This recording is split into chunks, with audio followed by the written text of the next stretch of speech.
Salut, je fais une vidéo depuis Grasse où c'est l'été alors qu'on est en plein mois de février. Et je suis avec mon petit copain, mon petit meilleur copain. C'est le chat du Airbnb où je suis, mais je ne sais pas comment il s'appelle, mais il est super mignon. Alors, aujourd'hui, je voulais vous parler des capacités extrasensorielles. Qu'est-ce que c'est, selon moi, comment je les interprète et comment je les utilise. Donc on est tous avec plus ou moins avec 5 sens qui sont l'ouïe, l'odorat, le toucher, la vue et le goût.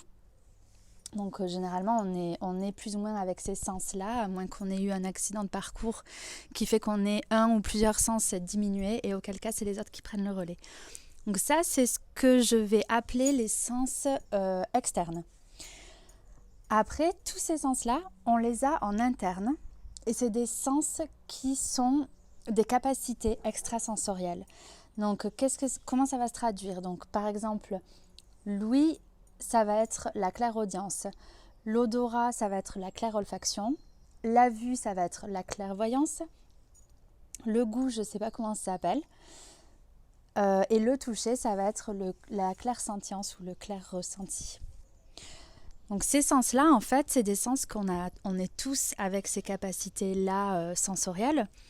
Seulement, elles sont plus ou moins développées à la naissance et suivant notre vie, c'est pareil, on va plus ou moins les développer. Donc par exemple, je vais vous parler moi de ceux que je connais bien pour les avoir assez développés. Donc c'est la clairsentience par exemple. Donc quand j'étais plus jeune, j'adorais masser, mais je me rendais compte que j'avais l'impression en fait d'absorber la douleur des gens. Comme si le fait de les masser, ça me provoquait, j'avais l'impression d'absorber leur état douloureux aux endroits où ils avaient mal. Donc ils se sentaient super soulagés. Par contre, moi, je me sentais super douloureuse. Donc j'ai arrêté de masser parce qu'en fait, c'était de la clairsentience, c'est de l'hyper-empathie, mais vraiment très très développée, donc qui provoque une hypersensibilité.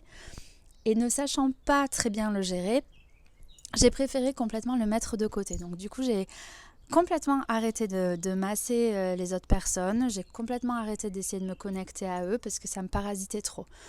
Il m'a fallu du temps pour réapprivoiser tout ça, des études en énergétique, un parcours qui a fait que aujourd'hui, effectivement, c'est revenu d'ailleurs très très très fort parce que je peux toucher une personne ou même être à côté de cette personne et sentir quand même son état douloureux ou sentir ses symptômes ou sentir sa gêne.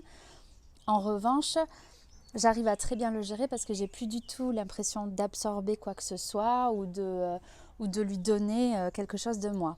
En fait, maintenant, c'est juste, je me mets en canal et j'ai cette information qui vient à moi, que je prends vraiment comme une information et c'est tout, ça s'arrête là. L'information arrive à moi et elle me donne dans mon corps la sensation douloureuse de l'autre personne.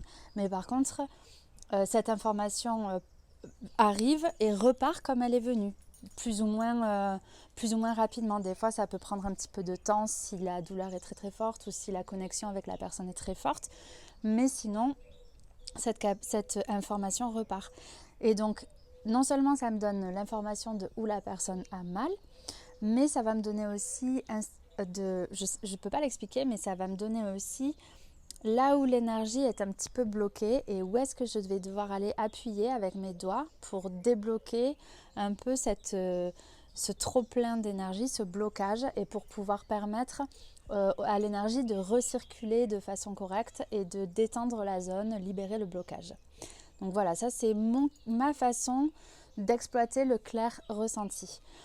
Après, au niveau de la clairvoyance, quand je suis assez connectée à moi ou à une personne, je peux avoir des images qui me viennent comme des flashs où le flash ça va venir très très rapidement me donner une info sur une situation, donc voilà, ça va et ça vient et ça repart. Par contre, j'ai les yeux fermés, j'en ai pas encore les yeux ouverts, mais j'ai les yeux fermés et je vois une image qui me vient, mais très très clairement, comme si j'avais les yeux ouverts. Et ça peut me donner une info très précise sur une situation ou une info plus globale sur une situation. Donc, par exemple, mes flashs, ça va être Je vais voir la personne, ou même pour moi, je vais voir, mettons, on va prendre pour une personne que j'ai en soins, je vais la voir dans son travail. Donc, sans qu'elle ait à me le dire, je vais savoir quel type de travail elle fait, par exemple. Par contre, pour une situation plus globale, je vais voir que cette personne est en train de vivre un déchirement familial parce qu'elle doit prendre la décision de quitter sa famille pour aller travailler ailleurs et donc de quitter une personne. Voilà, ça me donne une indication un peu plus globale sur ce qu'est en train de vivre la personne dans sa situation, qui rend ça un petit peu complexe et qui fait qu'elle a des émotions un petit peu difficiles à gérer ou une pathologie qui arrive. Ça, c'est ma capacité de clairvoyance. Pour une autre personne, ça va être totalement autre chose. J'ai un ami pour qui lui, il va voir les entités, il va voir les auras, il va voir, voilà, il va pouvoir ressentir et voir ce genre de choses. Après la clairaudience, donc là, je ne suis pas Jeanne d'Arc, mais quand même j'entends des voix. Donc effectivement, Jeanne d'Arc était la personne, je pense l'incarnation de la personne qui ressentait la clairaudience, et c'est entre autres pour ça qu'elle a été rendue très très célèbre. La clairaudience, je le pratique moins. C'est par exemple quand je vais être de la même façon très très connectée à moi-même ou à une situation, je vais pouvoir me poser une question et là j'ai une réponse qui m'arrive comme une voix en fait. Alors c'est pas une voix qui va me parler, me raconter beaucoup de choses, voilà, ça va être soit des mots, soit des phrases très courtes, très brèves, boum boum, je pose une question et l'info m'arrive et c'est ma conscience pure qui me parle et qui me permet de me guider en fait à certains moments où je sais plus trop ce que je dois faire et que je m'interroge. Peut-être qu'il y a certaines personnes qui ont des messages plus clair, plus répétitif. J'ai une amie par contre qui a ça justement, qui a beaucoup de clairaudience et même quand je lui parle, elle me dit « Ah !» et là elle a un message qui arrive, elle a une info qui lui arrive. Je connais aussi 2-3 amis qui ont ça. Voilà, moi c'est pas le cas. J'aimerais bien, mais c'est pas le cas non plus. Après, donc la clairolfaction et le clairgoût, moi c'est des capacités sensorielles que je n'ai pas du tout.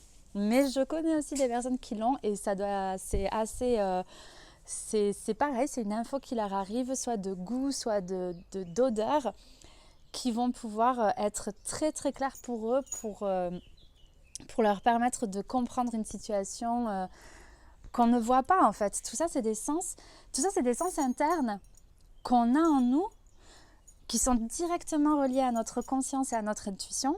Mais qui ne sont pas vraiment palpables et qui ne sont pas à propos d'une situation qui est palpable non plus. Mais pourtant, c'est réel, c'est notre réalité aussi, parce que parfois, avec la clairvoyance et tout, j'ai le clair savoir aussi qui arrive. Et donc, je sais une info, je sais l'info, mais par contre, je ne sais pas pourquoi, je ne peux pas l'expliquer, je ne peux pas savoir d'où je tiens cette information-là, mais l'info est réelle. Donc, je ne suis pas une sorcière, mais en même temps, c'est très connecté avec la féminité et l'intuition féminine. Je pense que ces capacités extrasensorielles-là sont vraiment des capacités féminines, bon, et masculines évidemment, mais en tout cas que les femmes ont développé de façon très très profonde parce que leur nature profonde de femme fait qu'elles peuvent être souvent d'ailleurs pendant leur menstruation et tout le cycle menstruel, elles peuvent être extrêmement connectées à elles-mêmes et à leurs intuitions qui sont hyper profondes. Voilà!